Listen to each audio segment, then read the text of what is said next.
Alrighty, welcome back to the Yarn Yard podcast. I'm your host, Kevin Austin, and today we're at RWILLYLAND with the man himself, Ryan Williams, and I'm super excited. I've been here before, but it's good to be sitting next to you in a more like intimate space. Yeah, because I've been watching your videos since I was like 12. Yeah. And we've both kind of been riding probably for a similar amount of time. How old are you? 29. I'm 29 as well. So we 94. We started riding about the same time because I started riding when I was about 12. Yeah. That's what when I say when did I start riding, I always say 12. So yeah, I think it was around then. Yeah, it's the same for me. I think like you were definitely pumping out videos way before me. Oh yeah. Were you in Sydney? Yeah. Because I think there was like a video Nick Air made, the July day edit at Thornley. Yeah. Oh, sick. That's like so nostalgic. But yeah, super excited to be here speaking to you. Stoked to have you. Yeah, thanks, man. When was the last time we didn't get you to jump, did we? Or did you jump to the flat bag? I did. I jumped the bag. Not the landing, right? Nah. The landing's going to be set up today. It's pretty intimidating. I'm not going to lie. If you can jump to the flat bag, I have it set up so close that like you can almost jump back into the ramp. Like when I have people jump it for the first time, I usually try to have it like as small as possible because it's not going anywhere. Just ease into it. I always try to tell people that because they get really excited. And they're like, airbag, mega ramp. I got to like everything. This is my mind. This is what I dreamt of doing. Now I'm here. And they just like sometimes go way too hard, too fast when you just got to slow down. Yeah. I love that, man. It's cool because I feel like we're on opposite ends of, like I guess our own niches. Yeah. So like you've obviously taking a completely different path and you're doing what you're doing and I guess still just riding a scooter. We were just riding a scooter, but I think in the past there was like this weird, indifference that kind of like stopped everyone coming together. Yeah. So I guess I hope to in this podcast is kind of break that mold a little bit. And you know what I feel like? I feel like at the very start, I mean, you can tell me if you felt differently, but I feel at the very start of my scooter career, like when I was 12, when scootering was pretty new still, I feel like everyone was just together. There was like no real divide at all and you had the street guys and you had the park guys, but we were all so together because we already had like so much hate, so much like negativity coming towards us from all angles that we like all banded together. And then I think that once it started to slowly not get as much negativity from the outside, that's when you start to get a little bit of bashing heads within it. Because I feel like it's like once it started to become kind of cool. Yeah. I think that's when it kind of changed. They're like, well, what is cool? And then some people are like, well, riding street's cool. And then people are like, well, everyone likes riding. So much more people ride park, so it might be cool. But I remember when I first started scooting, that was my favorite thing about scootering was that it was like so together. And I would look at the BMX guys and they were like, BMX, they're like park versus street. And in scootering, it wasn't like that. And I was like, yeah, that's right. See, in scootering, we're all just like all about every different type of riding scooters. And I used to be like, just kind of be able to give BMX or skateboarding like, a little bit of grief back because I'm like, hey, well, we're all together in scootering where you guys used to have like a civil war. We don't have that. And then I don't know, but it did grow a little bit in scootering and it's still kind of different today. But I feel like, I can go to a street jam and hang out with everyone. So it's totally fine. Yeah, no, I think it's coming around. I think age is probably a big thing too. Because like when we were both 12, we were obviously really young. Yeah. And like you go into late teenage years and it's a weird time. Yeah. But I think it's definitely come around now and it feels awesome. Yeah. To be kind of sitting down with you and like I have a lot. I'm going to tell this guy to get off the. Yeah. Sorry. I don't know if you can cut between these, but. Yeah, we can. That's sweet. I told him, I said, I'm doing a podcast, so don't turn on the airbag the landing, and then he's got to use the blower. It honestly should be fun. All right. Yeah. So what I was going to say is, yeah, I think I've gained a lot of respect for you, and I think the direction that you've taken. Mm-hmm. And in my own, evolution and growing into an adult and stuff like that, I'm really realizing that there's certain milestones to success. Yeah. And I feel like where you are right now, I can very much see to get to where you are. Mm-hmm. Like there's a lot of milestones to get past. Yeah. And I think a big one for you, and maybe you can shine a light on it, is kind of like transitioning from scooters to BMX. Yeah. Because I think everyone knew you as Willie on a scooter. Yeah. And then you just came out of nowhere and just dominated BMX. Like, do you feel like you got much backlash from that, or was that like a hard transition? No, I was this kid. I started rollerblading. I was rollerblading before I scooted.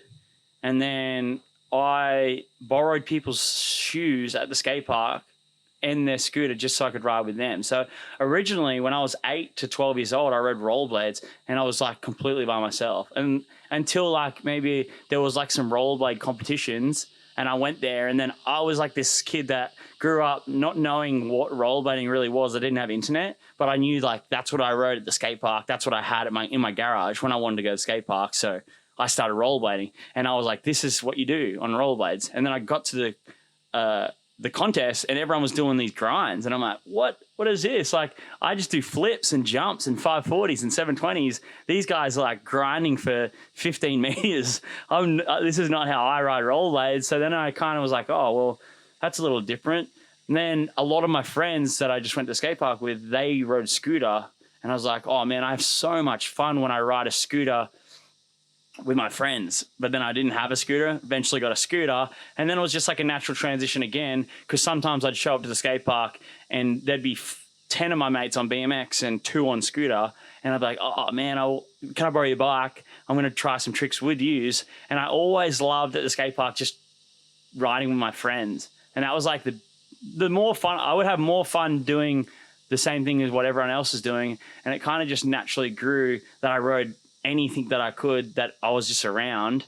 And then pretty much growing into a BMX today was just because there was a lot of opportunity. When I was a little kid, I looked up to X Games, and how do you get into X Games? Well, there's no scooters in X Games, so I can ride a bike pretty good. Maybe I could go to X Games and ride bikes. It was kind of just like, how do I get myself to X Games? Biking would be sweet, and I love riding bikes, and it was kind of just like that. But I've always been the person to never even with my tricks, I always never want to condense myself into like a box. Yeah. I'm always trying to think outside the box. Like, what's something weird that I could try that no one else has tried? Why haven't they tried it? I'll try it. I feel like I've always just been like that. And that's the same way when I was riding scooter, I would think like that. Oh, what has someone not done? Why haven't they done it? I'm going to try that. And then I just brought that same kind of thing to the BMX, and that's why I like the nothing front bike flip. I was like, why hasn't anyone done that? Yeah. Like, as soon as I did it on scooter with Rob, I think it was Robbie Weir. He did it at Ramp Attack, and as soon as we did it at Ramp Attack, I was like, we could do this on bike. And then eventually I just did it on bike, and then now you got Logan Martin like doing it winning a gold medal at the Olympics, doing essentially like a trick that was born in scooters, which is sick. Yeah. Like, why not? It's so sick, man. And that's what I love about you, is you've kind of like, you've used what you've learned in scootering and then like found that you can apply that to something else. And I've found that in all the different things that I've tried out, everything kind of interrelates in a weird way. Yeah. Like, and not that I can ride a BMX very well, but I can almost kind of like see how... Yeah, like visualize it. Yeah. And I guess it just takes someone like yourself to to kind of push the boundaries to know what's possible, and that's I feel like, I feel like a lot of people can do it. Like you could just do it, and that's what I always loved about in scootering, when someone would just do something like completely not the norm, like watching Billy Rainbow back in the day. Yeah. It was like he was just doing tricks that you wouldn't think of, and people just didn't do, and it almost got him further in his career because he was 100%. just thinking outside the box. And yeah, I feel like in scootering, there's still a lot of opportunity to be really different. I feel like a lot of people just see like, oh, this path or this path, when there's like a secret path that you can just take over here that will like get you further quicker. Yeah. And you're probably going to like embrace what you really like doing, like embrace your own imagination rather than just another tail whip. Yeah. Kind of thing. Yeah, totally, man. And I really love that you said that like anyone can do it. Yeah. And it's kind of like a theme that I'm trying to get across with this podcast is like kind of sharing the tools and perspectives of people that just decided to do it. Yeah. You know? And I think all that stops most people is kind of just that they don't have the mindset or the tools to think that they can, or that have that belief. So is there much that you could share, I guess, in your experience? Do you feel like you had this belief system to begin with? Do you feel like you had to step into somebody different? I think there was like, I feel like I started out as just a kid at the skate park that was like having fun with his friends. And then there was a point at the skate park where I was doing pretty well for myself. And I think I started doing like, I think maybe I got a sponsor or something like that. And I kind of got a little bit alienated by some of the other people at the skate park.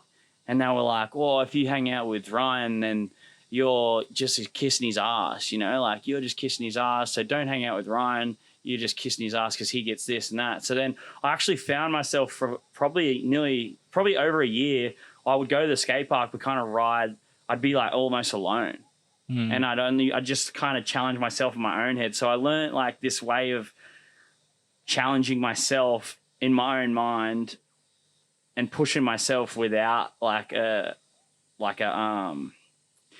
do you call it? Like a external motivator. Yeah, external. I found I had to create internal motivation, and I almost created this like new thing in my brain that where I could push myself and draw my own motivation from within rather than from the outside, because I wasn't getting like the pat on the back from the people around me, and I was just like kind of did it for a whole year. And I remember I just like from that point there was this weird thing that I could just go to the skate park and like have headphones in and just learn new tricks and push myself. Man, I love that so much. It's I guess that like that's a great example of like where I think you've stepped into maybe another version of yourself, because you were kind of isolated. You were put in this position where maybe you didn't have the support or the friendship to keep pushing you. So you found that in yourself. And I would say, and I'm sure you would agree, it's probably a lot more reliable to do it that way. Yeah, too. 100%. And I feel like if you can find that within yourself, then that's obviously helped me so much. And now obviously I have great people around me, and I had great people around me eventually back again and hanging at the skate park with my friends. It's always funner to, ride with your mates. That's why I started riding. That's why I started riding certain things, BMX, scooter. But if you can have the internal motivation and bring that out of yourself, you can apply that anywhere. I apply that at the gym, like I'm running at the gym, and then I just think like you can do it, and I can just kind of like bring myself out to go one step further, even though I'm gaining something because I'm like going harder, but I'm not like, I don't need someone to be like, yeah, you do this. I just bring it out of myself. It's pretty. I feel like it's a superpower that you can bring out within yourself, because I always thought I'm just like, I'm not stronger than anyone. I'm not like smarter than anyone, or I guess I just am really determined, and I just have belief in myself. And if you have those things and you be persistent, then you can achieve like great things. And maybe some people won't see, you know, I always find it funny.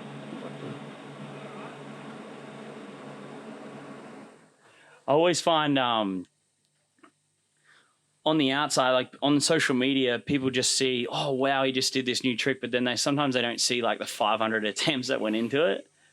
And I think that sometimes these days people get a false sense that like we just go out there and we just land these tricks so quick without like putting in sometimes hours of work, and then it gives people a false reality of like, oh, if I can't land this trick within 10 minutes, then I'm not good.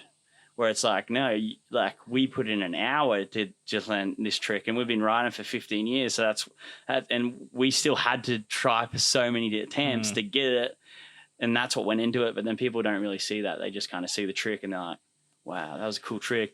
They don't see like the hours and hours of totally attempts. Man. I feel that. I think you do a good job of kind of communicating that in different ways. I mean, one of them probably being that a lot of the footage of you is you just sweating buckets, you know, and you put in all the attempts, like, and I think that's so important because it's I don't think it's so much about like raw talent. I think it's like more so about persistence, dedication, and I always find it funny that there's some riders that I'd look at and I'd be like, wow, there's some riders that really have just amazing talent, but then they don't have really like the persistency. So they'll try a trick like 10 times and they're like, oh, I don't want to try it anymore. I'm like, if I had the ability that you had, oh, the things I could do, that's what I think of sometimes. There's guys like Max Peters, and he can jump like so high into the air and just like does a flip on flat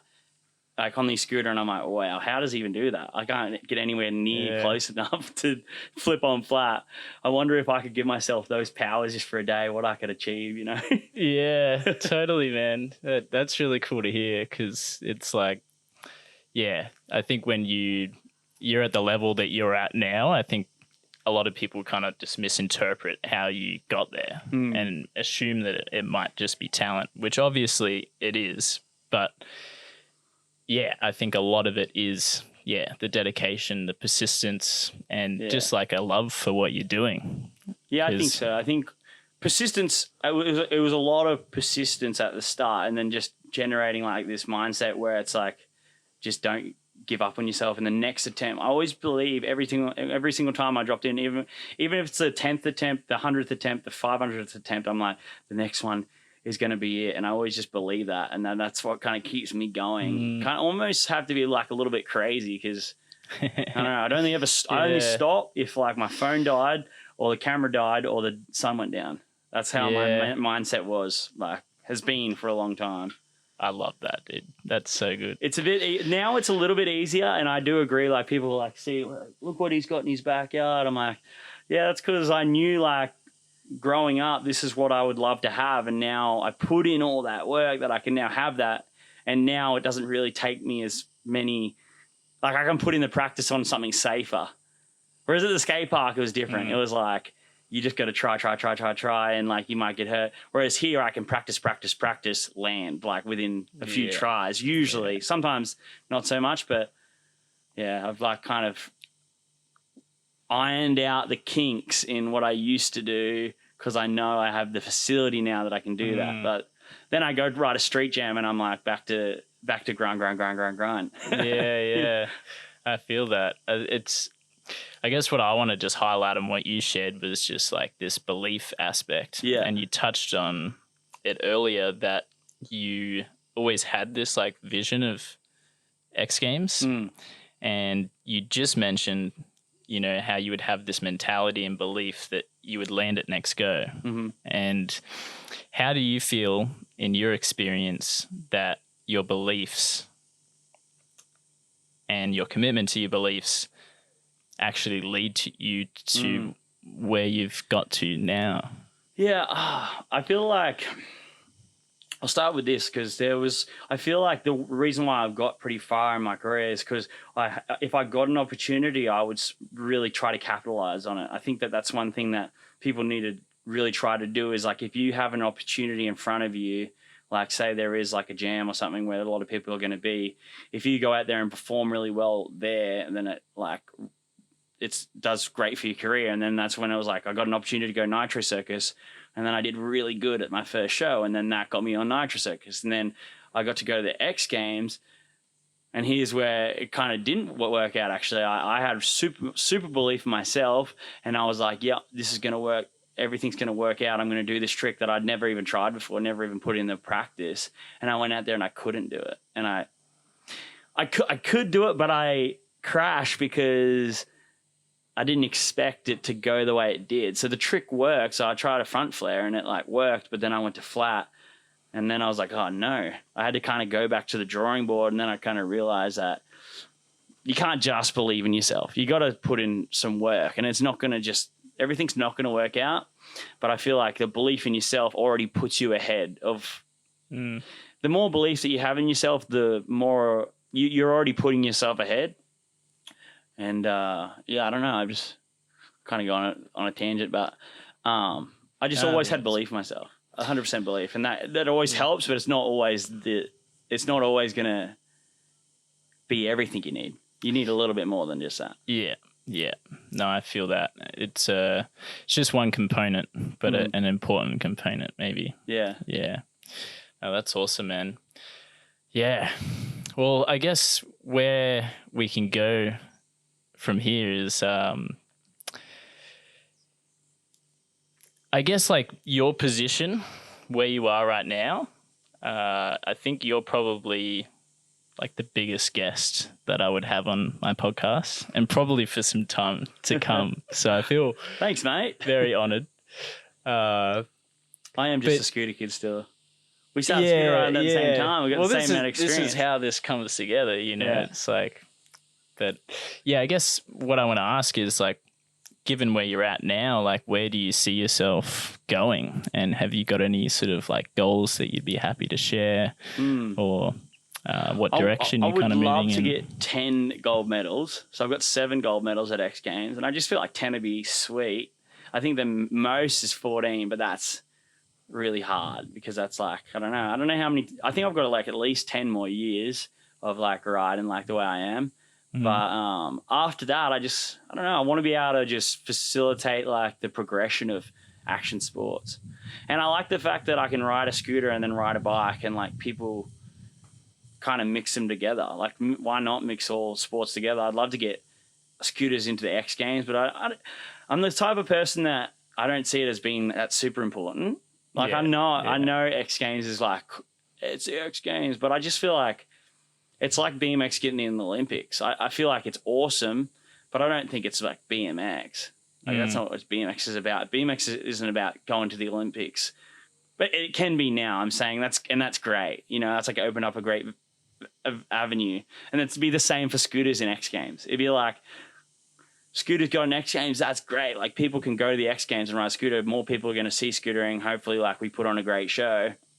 But I think at the base of things, scootering, like having jams, having like the street jam where it's like 200 scooter kids like hanging out and like riding and having a good time, that's more important to have in scootering. And same with BMX, like going to a jam on BMX. I love a jam more than a competition. I feel like a jam's just like more what riding is. Yeah, me too. But I think competition is a great aspect, and I think it's like something really good for people to strive for. But I think that doesn't keep people riding a scooter.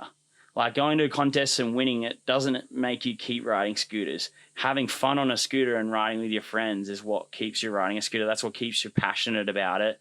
And that's why I always tell people when they're like, what's the tip you can give to your friend? Like, people starting out, I'm like, just go to the skate park and try to have as much fun as you can. And if you're having fun, you're going to do it more, and you'll end up better in the long run. Like, in the short term, maybe this person that takes it like a training and like thinks of it as a competition, and they'll ride for say 6 months really hard, and maybe they'll be better than you like at 6 months, but in 2 years there's a good chance you'll be better than them, because they'll do the 6 months and then kind of be like, well, I'm only here, or burn themselves out, and they're like not having fun. Whereas you just plod along and you just have so much fun that you're always riding, and you never lose like the love for it, then you never lose the passion, and you just keep doing it. And that's kind of like what I feel like I've built here. Now I just have so much fun, and then that's why you see me. I do like, because people are like, Mister, you do well first. It's like, yeah, because I'm having so much fun out here. I've created a place where I have so much fun, and I want to be here 5 times a week, and then I slowly just like learn all these tricks because I'm having so much fun. So I feel like fun is definitely the most important part, and jams are fun. Competitions are really scary and nerve-wracking, and they kind of like almost put a little bit of a, I don't know, like almost like make it not a thing that you're doing for fun. You almost think of it as a thing to win. Yeah. Yeah, and I think like comparison and stuff starts jumping in there, and it's very different. I couldn't agree more though. I think if you're chasing fun, like you have an unlimited supply of energy to and then give. you're never disappointed as well in yourself, like, because you can get disappointed if you're just chasing that like first place. I still get it today. I still have to check myself. I'm like, damn it, I got 3rd place at this dirt jump contest. I'm so bummed. And then I'm like, I had so much fun though, so why am I even upset that I got 3rd place, which is awesome. Like, just being able to ride my bike or my scooter for fun for a living is like, I got to be like, why am I even upset about getting a 3rd place? But that's good. That's the competitor in me, and that's why I appreciate contests, and I think it pushes me to do better. And I wouldn't be as like successful as I am today if there wasn't that competition aspect. But I feel like what got me here most is loving what I'm doing. Yeah, that's awesome, man. The formula, I think. Yeah. No, that's great, man. Oh, so good. Yeah, I guess like we've touched on some pretty much like the source of what I wanted to touch on. Let me ask you a question. Where do you see scootering in like 10 years? Because 10 years is a long time. If you think back 10 years, I mean, 10 years has gone pretty quick actually for me, but I feel like in 10 years, scootering kind of got like pretty crazy. Like really, that's one thing that scares me actually. I'll say this about scootering is that where the advancement in like the tricks, like how crazy they've gotten, I feel like they've just gotten crazier and crazier. And then the level of riding is like so high that I get worried that people coming into it will be scared off because almost deterred. Yeah. I get worried about that. That's why I always tell people that's why you got to find these little secret passages. Like, how can I ride a scooter different that's going to stand out? And that'll get you further quicker. But then, like, how many times can someone do that before these passages are all found out? There's no different ways to ride a scooter. And then now you're just chasing this crazy level that, like, you just can't compete with. That's what I was going to say on BMX. People are like, why didn't you go to the Olympics? I'm like, man, like, these guys are chasing, like, a skill level up here. When I can just kind of have fun here, and I'm like, I sit at, like, a normal, like, 5 having fun. They're, like, at a 10 just to try get anywhere near the Olympics. So just have fun. No, man, I feel that. And I guess to answer your question, like, I don't really know where it's going to go. I can only see it progressing. Yeah. But I do agree that, like, the more developed something is, like an industry or a sport, like, it does appear to be harder to find your own niche or your own kind of pocket within it. I don't know. I think scootering is getting to the point almost like where snowboarding is, which is like, it's just like death defying. Yeah. Like, you just go bigger and bigger and bigger and bigger. Yeah. And I guess snowboarding's still progressing. And do you think it would be more? I think I hope that it kind of like, I hope that the level of the more tricks kind of slows down, and then the level of more like doing the tricks really nice kind of picks up. I think that yeah. I'm hoping that that's where it starts to like die down on the going more tricks and comes in more like doing the tricks like cool, because I feel like there was a point in scootering, I feel like where I've lived through, where there was a point where it was like, who does the craziest tricks? And then it was like, wow, look at these dudes doing the tricks cool. Like, especially in Australia, I feel like there was a lot of scooter riders in Australia that were doing like invert and certain turn downs. And that was like the thing for a little bit. And I thought, that's sick. And that was like a point where it was like, everyone was just doing tricks. And then it all of a sudden like was like, oh, who does the tricks coolest for a bit? And then it kind of went back to tricks. Yeah, man, you're singing my song. I like, my motto forever has been like, it's not what you do, but how you do it. Yeah. And that's just stuck with me forever. And I feel like that's when you can kind of open the door up to like more progression, because like it allows you to kind of like hone in on what's been already done. But like I can't replicate what you do, and you can't replicate what I do, no matter how hard we try. You know, like it's always going to be that tiny bit different. Yeah. And I think that's what that's ultimately what we have to offer. Yeah. Is like, how can you do something that 100 people have done, thousands of people have done, but do it in a way that's authentic to you. Yeah. Yeah. Yeah, exactly. I feel like and people need to embrace that way more. Yeah. Yeah. No, it's funny because I'm like a hypocrite almost, because like I am the guy that does like the extra flip with like one extra spin, but I have always really tried, like I am like that, but I really do try to do something like outside the box. But sometimes I am just add another tail whip to it. Well, first, sick. But I get most stoked when I think of like a trick that's just like not even another trick on another trick. It's like a whole new thing. And that's like, that's what gets me real hard. I think you like dabble in it all though, I feel, because you do like just real simple, like really nice invert airs, you know, or just like a really stylish air. Yeah. No trick. Yeah. And the reason why is because that's like me riding. There's a way different way. So me riding having fun is completely different to me riding trying to push like the limits, like do something spectacular.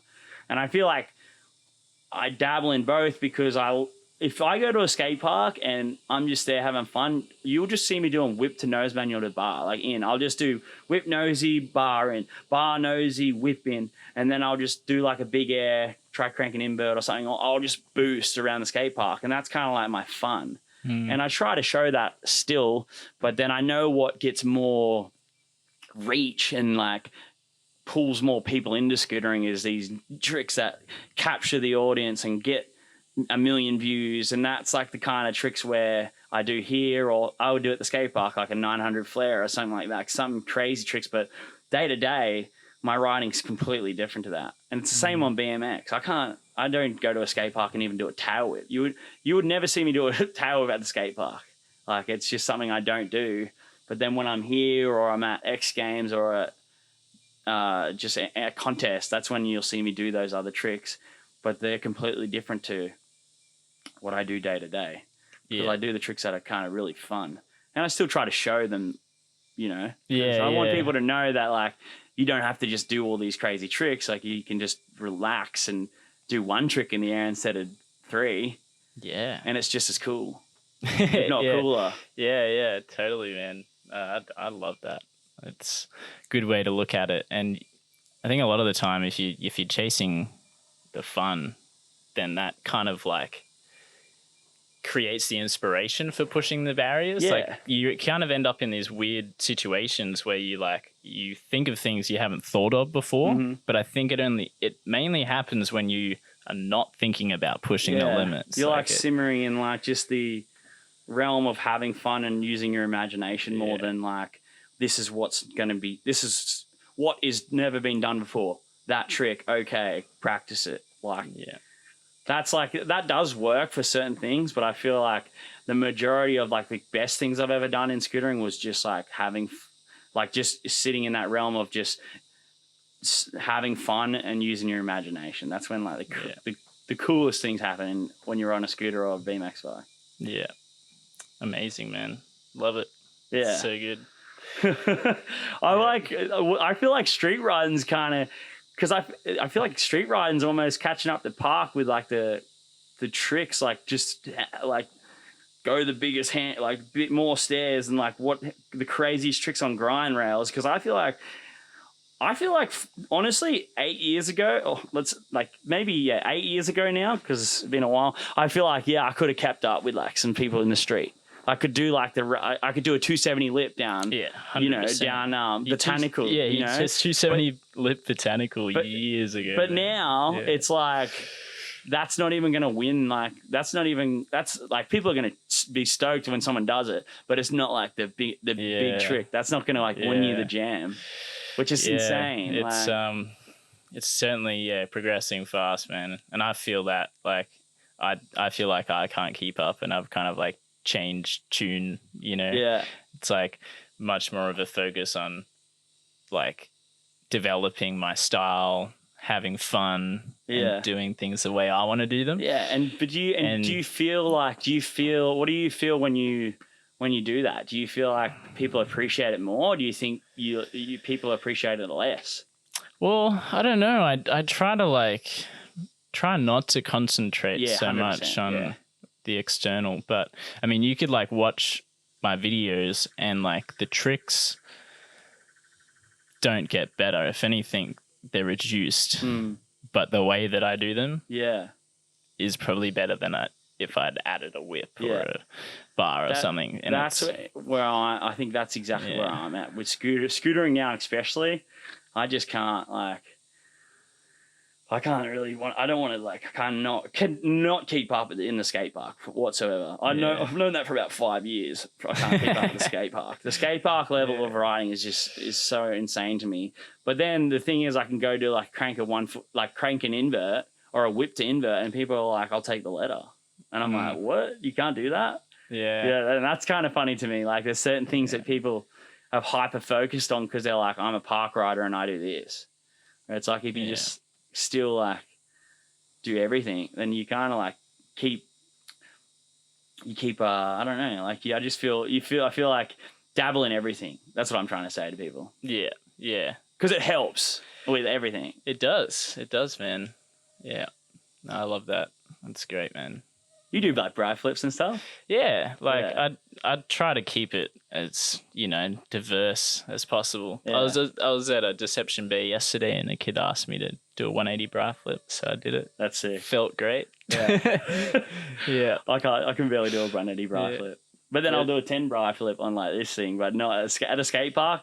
They're like, do a double overhead. I'm like, there's no way I'm doing a double overhead. I'd rather...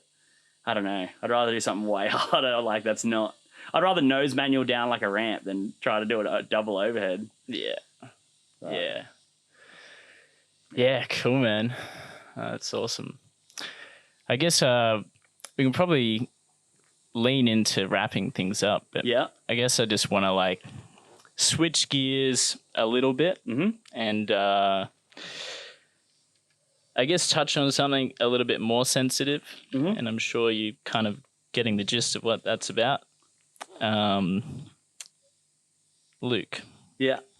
So I guess for those that are listening and don't know the context, Luke was pretty much your like best friend. Yeah, he was my best friend. Still for a long is. time. And, Still is, yes. And as long as I've known you guys to just be inseparable. Yeah. And I think when Luke passed, like it actually really shook things up in me in a lot of unexpected ways.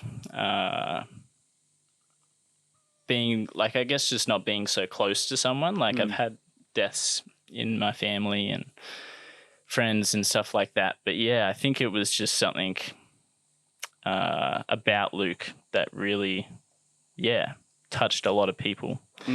And for someone that was so close to him, and I think for your position in, I guess, the industry that you're in, as an outsider, I think you've like really handled that situation really well. And I think given the audience that you also have, like whether, I mean, it's probably just a wild ride for you, but I think like, yeah, the way that you've handled it and kind of like been able to talk about the experience and share the experience with your audience has been like incredible. Yeah. And Appreciate that. yeah, man. I feel like, is there much that you can kind of, or that you'd want to share on that, and like what? Yeah, I don't know. It is very strange, and I'm sure it's very strange for like you, because it's weird that people always like say that like, oh, it's the person you like least expect, and it like I feel like it was definitely like that for Luke, definitely for people on the outside. But I knew Luke was like he was struggling before he passed away, and like I would always try to be there to help him, and to me it was still real. Like I was like, what is going? I was away when I heard, so I was like, that kid, it really bummed me because I wasn't there. So I felt like, damn it, if I was there, like maybe he could have like messaged me, or I could have just been there. But I don't know. He was sad. Like he had things that he was sad about in his life, but it's so strange because he was doing way better. Like he was doing really well. But and that's why he was just having stuff going on in his life that like he couldn't really control. That was hard for him. And then he just but it's hard for me to even. I don't even really want to pinpoint anything like that, actually. Yeah, no, I'm saying totally. like you don't know what made it, like what upset him the most. So I'll just say that for me, I'll go back to me. So I'd rather just talk about how I processed it. And you might think that I feel like, yeah, I have done pretty well with it, but it's every day I think about it. Every day it makes me run harder at the gym. Every day it makes me push harder at here riding. Every day I think about him, and it's just, but I try to tell people that, but to me, Luke wouldn't want me to be sad, and that's what really I think that's what's helped me the most is just I was around Luke so much that I know that he wouldn't want me to. That's the last thing he would want me to be is sad. That's the last thing he didn't want me to be sad even when I was like he was here. He would always just want me to be happy. He would want everyone around him to just be happy. So that motivates me to just try to use all the emotion that I have inside me from what happened to just try to turn that to positive energy. Because I know he would want me to go out there and do my best at X Games. I know he wouldn't want me to like cry and be sad, but then I am sad sometimes. I'm sad most of the time when I'm doing things that when I see a funny video, you know, and I'm like, man, I know that I would send that to Luke, and I almost send it to Luke because I'm like, feel like he's still here. And I want to feel like he's still here because, you know, he could be like looking over my shoulder, watching the video with me. And then like, oh, are we playing video games? And like, usually Luke would be there playing video games. Now I'm like, damn it. God damn you, Luke. Like, or I'd land a new trick and he would be here and like be supporting me. And that's when I would think of him. But yeah, you just gotta, I know everyone goes through this. Like you can't really escape losing people in life. You can't. So you just got to think like what would make that person happy. And if you can do that, I feel like you almost feel some sense of relief because you know you're doing something that would make that person smile. And if you're doing something like that, then there's no real reason like they're still there with you in like a weird way. Because like Luke is still in my mind. He's still here. He has a place in my mind forever.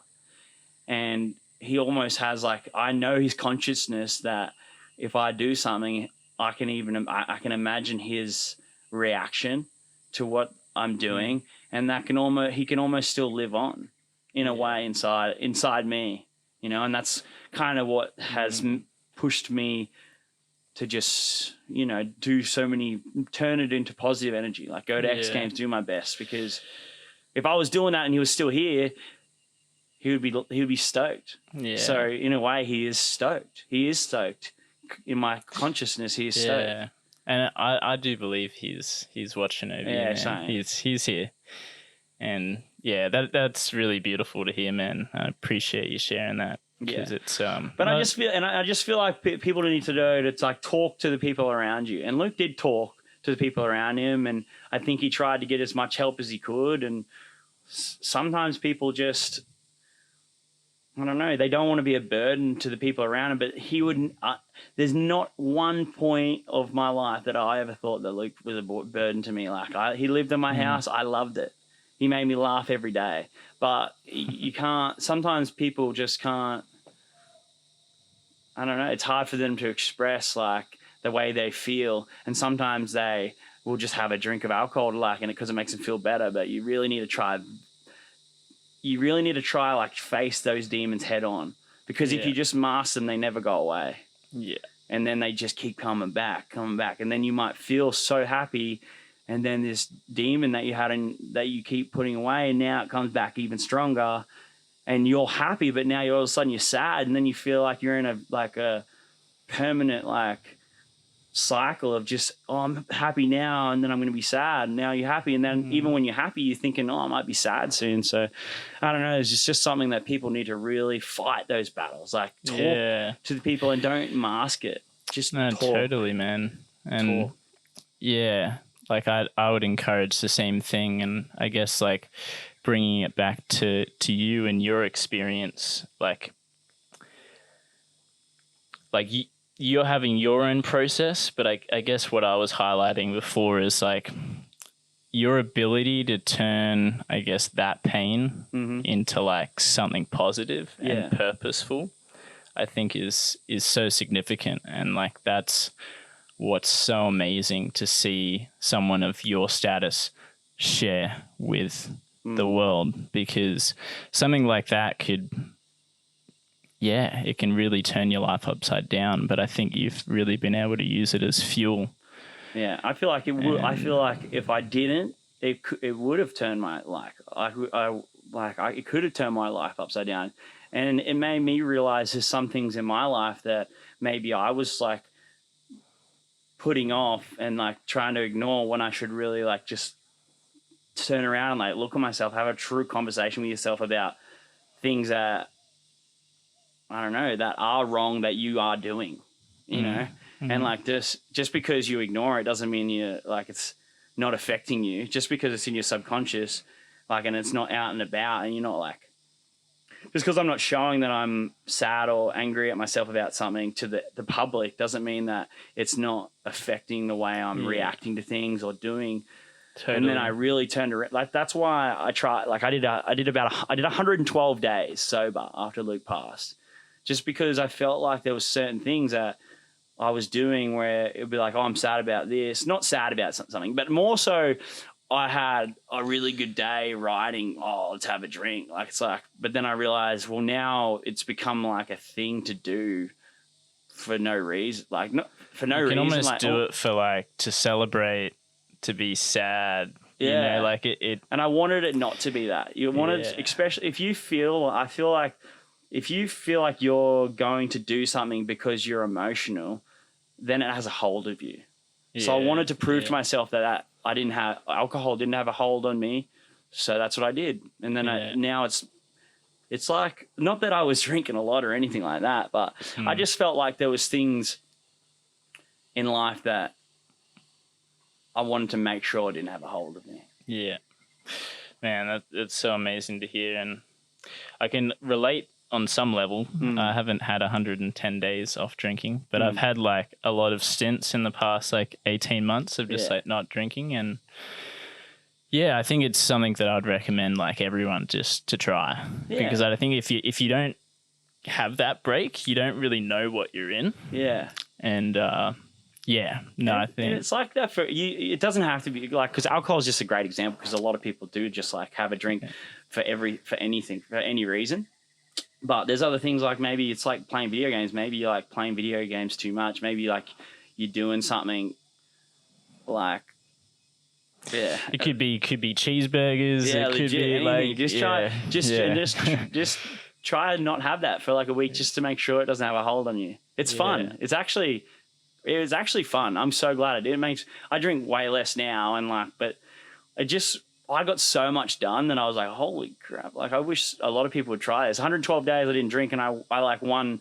I did my first dirt contest and then I won the overall championship of 3 dirt contests. And then I got an invite to X Games and then I won 3 X Games medals. And this is all not drinking. And this is all like, because I was fired up for Luke. That's a real like great motivator.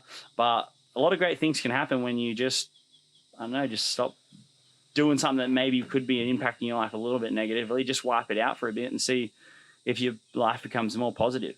I'm all saying this because I feel like, man, if Luke just didn't maybe like have a drink and he faced certain demons that he was running away from, it wouldn't have come back and bit him in the butt and made him feel so sad, to be honest. But you never know too, because people are just fighting demons that they can't beat. Well, it kind of comes back to what I was saying before, which is I just think that a lot of people lack the tools and maybe the mindsets and the understandings, like.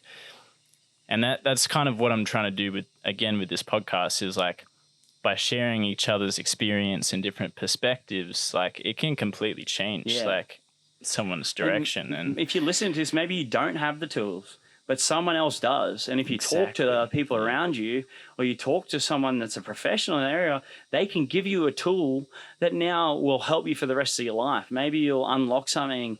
And some people feel they feel like there's no way I'm going to deal through this. And then a year later, they're like, wow, I can't believe I felt like that. And that's what I would always tell Luke if he felt down, was like, man, just think about like in a year from now, you can look back and you'll be able to laugh at this. Like you'll be like, I'm so glad that I got through that. And I guarantee everyone listening to this, if you talk to someone, get the right tools, in a year you'll look back and say, wow, I'm just so glad that I asked someone for advice, or I talked to this person, or I got rid of this thing in my life and started focusing on this. And wow, a year later, look where I'm at. I'm so happy. And it will happen. It will happen, because there's things that I even look back and I was so sad. I'm like, man, how am I going to get out of this? And then I look back and I'm like, I can't believe that I felt like giving up there. So to turn it around, it's like scootering, man. The amount of years we rode scooter and it was like, what are you doing with your life? Like, you're not going to get anywhere. And the amount of times I got told that, imagine if I listened to one of those people and was like, yeah, well, maybe it is. I'm not getting anywhere. But I didn't care. I was a young scooter rider just having fun and like dreaming big. And I never let those people stop me. And I just believed myself, and look where it got me. Yeah. If you listen to the haters, sometimes don't listen to the haters. Just believe in yourself and great things will happen. Yeah. Amazing, man. Thanks so much. Easy. I feel like it's a great place to wrap up. And I just want to acknowledge you for the person that you are and everything that you've accomplished and overcome. So thanks, man. I appreciate it. You're a legend. Thank you. Yeah. Everyone keep scooting, keep doing action sports, keep doing whatever you're doing. No matter what it is. If you're good at cooking, keep cooking. Awesome, man. Hey, thanks, dude. Oh,